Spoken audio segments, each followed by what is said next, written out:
He admitted that he, together with suspects John Orji and John Chika, kidnapped the young girls and sent them by road to a location in Nigeria known as Baby Factory in Anambra State. He, however, denied knowledge of the whereabouts of Ruth Abeka. Between April and July 2019, several surveillance operations were mounted in Onitsha, Awka, Port Harcourt, and Calabar in Nigeria. These were locations where suspect Samuel Odua took Wales emphatically mentioned at different times as places where the girls were sent, and directed investigation teams too, with the hope of tracing and rescuing the girls. According to the acting IGP, the prime suspect, Samuel Udutek Wales, insisted that it was one of his accomplices, John Chika, and a certain Mama Sugoma, who took the girls to Nigeria. We are told that John Chika knew the location of the girls, an allegation he has denied. Two officials from the Nigerian National Agency for the Protection of Trafficked Persons came to Ghana on 17 June 2019 to assist the police with the investigations. They interrogated both Samuel and Orji at the CID headquarters. These further interrogations did not yield any new actionable information. Effort to locate the girls in Nigeria also yielded no results by July 31st, 2019. The Nigerian leads, ladies and gentlemen, were assessed to have grown cold and unreliable as at that date.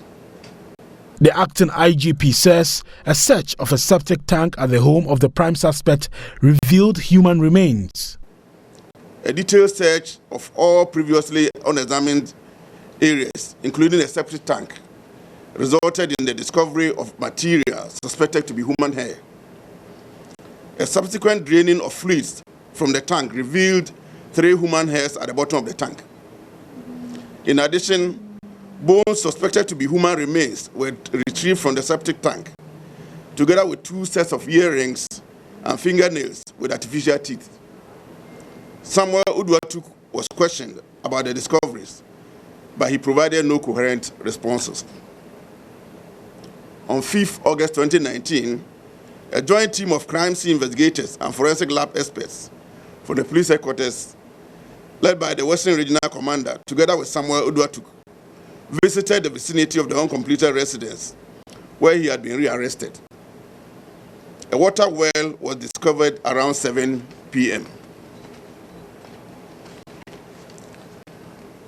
With the benefit of lessons from the 2nd August discoveries, the Ghana National Fire Service was engaged to empty the well.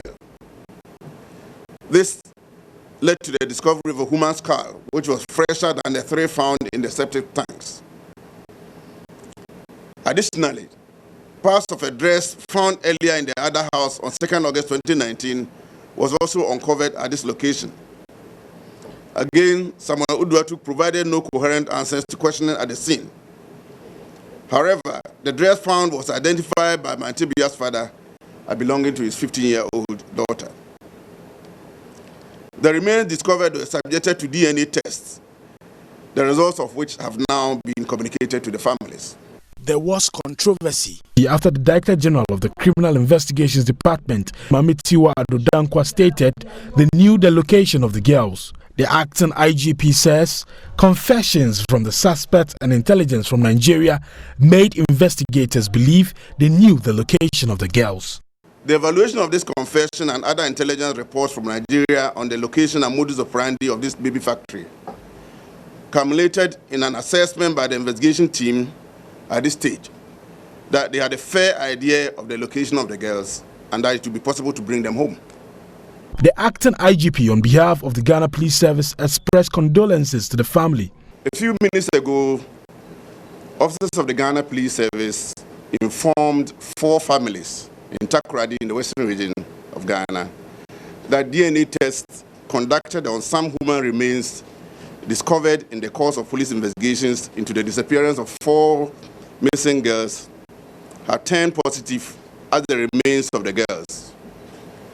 The Ghana Police Service has, with regret, therefore informed the families that the remains are those of Ruth Abeka, Priscilla Blessing Bintum, Ruth Olaf Kwesen and Priscilla Cranchi.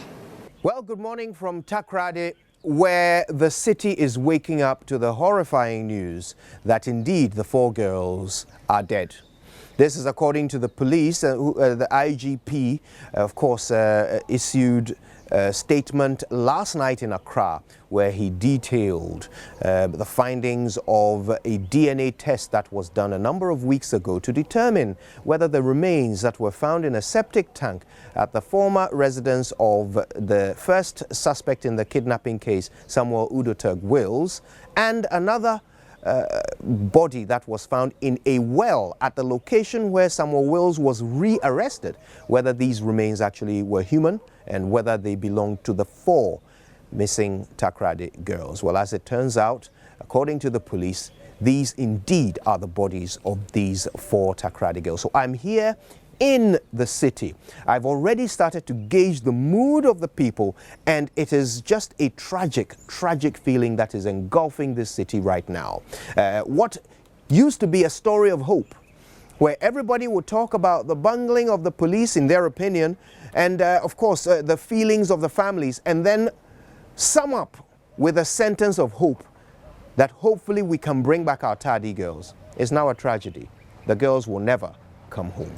But today, I'm going to bring you all the details right here from Takoradi, the reactions of the family, why they don't believe what the police are saying, and why they are calling for the heads of some leaders of our security services. We're going to bring you all of the detail as it unfolds. We'll also bring you the reaction of the community, whether or not people are having a different view of foreigners amongst them. We'll bring you all of that today. Every crucial conversation right here on the AM show. Make sure you don't miss a moment.